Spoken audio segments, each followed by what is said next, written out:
இன்றைய தினம் பார்த்தீங்கன்னா சங்கடகர சதுர்த்தி வியாழக்கிழமையோடு வருது. ரொம்பவே சிறப்பு வாய்ந்தது. இந்த சங்கடகர சதுர்த்தியில் விரதம் இருந்து விநாயகப் பெருமானை நாம் வழிபட்டோம் அப்படின்னா கண்டிப்பாக நம்ம வாழ்க்கையில் அனைத்து நலன்களும் கிடைக்கும்.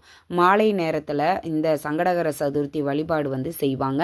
உங்கள் வீட்டிற்கு அருகில் இருக்கக்கூடிய விநாயகர் ஆலயங்களுக்கு சென்று நீங்கள் வழிபாடு செய்வது சிறப்பான பலனை உங்களுக்கு கொடுக்கும்.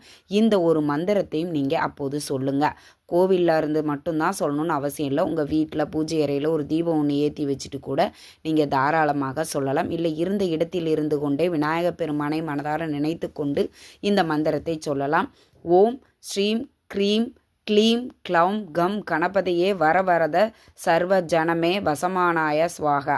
இந்த ஒரு மந்திரத்தை 108 முறை பாராயணம் பண்ணுங்க அல்லது 27 முறை பாராயணம் பண்ணுங்க.